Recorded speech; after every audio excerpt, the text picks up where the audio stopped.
This training will acquaint you with Mimic TPW, a product developed by Anthony Wimmers and Chris Veldon at the Cooperative Institute for Meteorological Satellite Studies, or SIMS, at the University of Wisconsin. I'm Scott Lindstrom from SIMS. MIMIC is an acronym for Morphed Integrated Microwave Imagery at SIMS, and TPW is Total Precipitable Water. These are real-time, hourly total precipitable water images over land and ocean from what's called advective blending of polar orbiting microwave satellite retrievals. Total precipitable water is computed using the MERS algorithms, and the data used include NOAA 19, MEDOP A and B, SUMI NPP, NOAA 20, which is not on this slide, and DMSP 18. These polar orbiter values are advected with model winds. The emphasis here is on fidelity to data, resolution, timeliness, and seamless blending. We don't want to see the seams associated with the individual polar passes. Why does this work?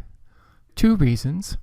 Microwave instruments sense energy at wavelengths that are sensitive to water vapor and at wavelengths that aren't sensitive to water vapor. The difference between the sensed energy at those two wavelengths is a function of water vapor. Total precipitable water is quasi-conserved in the atmosphere. It changes slowly.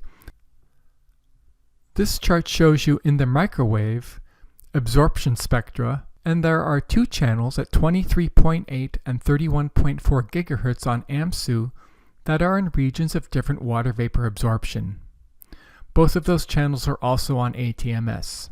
So you have these two channels, one in a region that is sensitive to water vapor, one in a region that is not, and the difference in the energy sensed in those two wavelengths is a function of water vapor. Here's an example of the MIMIC total precipitable water centered on Australia. The scale is over here on the right, and you see the rich moisture in the tropics, tongues of moisture into the extratropics, and occasionally you see swirls associated with cyclones. This is data from individual polar orbiting swaths that are advected by GFS model winds to improve accuracy and continuity. These data are packaged for nowcasting. Applications are listed here. You can analyze the environment for tropical cyclone development. We'll see a case here in the Pacific when we animate this. You can track the Saharan aerosol layer, or the SAL, and other regions of dry air, for example here. And you can track plumes of rich moisture, in other words, atmospheric rivers, as tropical moisture moves into the mid-latitudes, as shown here near Alaska, and here over the South Pacific. This 24-hour hourly animation shows how the moisture distribution is changing with time. You see a region of dry air moving southward into the Central Pacific, two separate tropical cyclones emerging out of the ITCZ in the Eastern Pacific. You can also see evidence of atmospheric rivers, which are moisture-rich plumes that move from the tropics to the extratropics. Here's an outline for the rest of the talk. The first thing I'm going to talk about is how the swaths, the individual polar passes, are moved around, or how they're advected. The individual swaths are moved around by numerical model winds. And this is relying on the quasi-conservative nature of total precipitable water in the atmosphere. Here we have a pass from SSMI. The pass itself has a timestamp of 922. Now use model winds to move the moisture around. So here's 9Z, 12Z, 15, 18, and 21. I'll show that again. So you see this advection by the GFS winds as it steps forward in time. You can also do this moving backwards. Where would this swath have been advected from? So here we have it at 9Z, at 6Z, 3, 0, 21, and then it ends up back at where it was at 9Z. You can advect the moisture detected by the microwave instruments forward in time, or you can move it backward in time. I've shown you every 3 hours. This is really done every hour.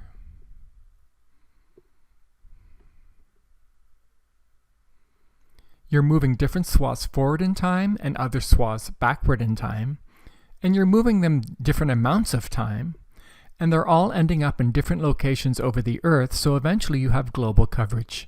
And then you combine all the swaths from all the different satellites into 1 hour observations. What wind is doing the advecting? That's shown on this slide.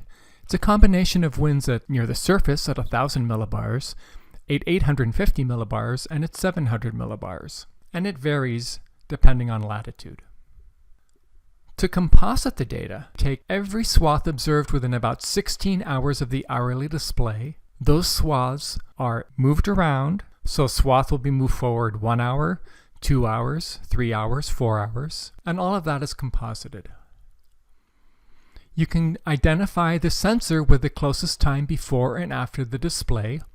So on top, we have data that were observed before the display time, and on the bottom we have data that were observed after the display time.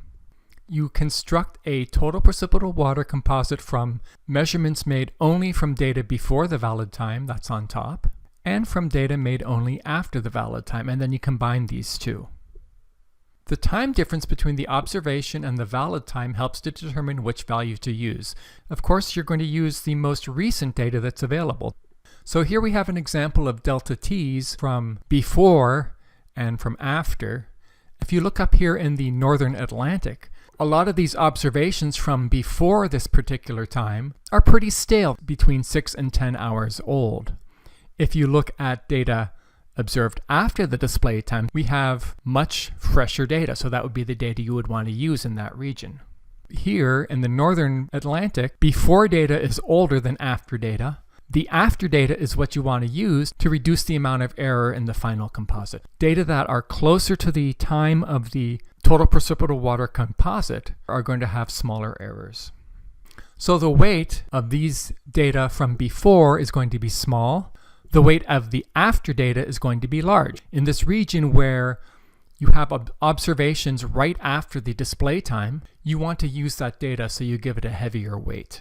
And then you end up with something like this, where the total precipitable water is a blend of the total precipitable water using just data from polar passes that were observed before 18Z, added to it with a weight the total precipitable water that was observed after 18Z on the 22nd. The final product is not one that you see created at 18Z, because there is data in the near future that's going to be advected backwards and included in the final mimic TPW. Here's a validation. So we have two different passes that are intersecting in one region, and they've been advected in time. So this is an SSMI from 922 UTC, advected forward in time by 10.37 hours. The other pass is also SSMI from 1906, and it's advected backwards to 19Z.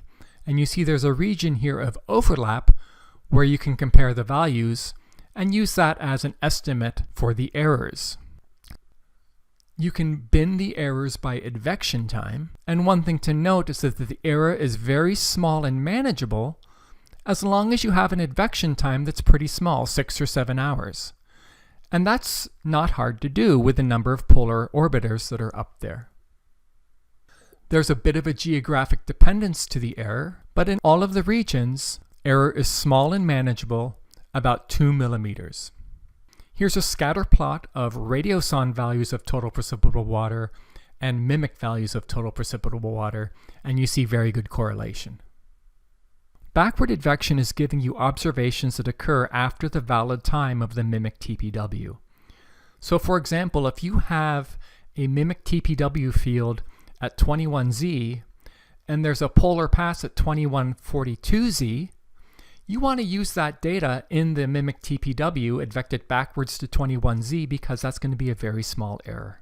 Data from any overpass that's shortly after the time is advected backwards. That reduces the delta T and any error. You want to reduce the time between the observation and the valid time of the total precipitable water field, which is created by moving these polar passes around by model winds.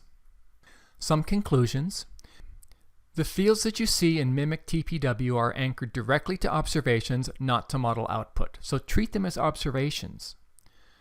There is a model component to them because the observations are moved by model wind fields.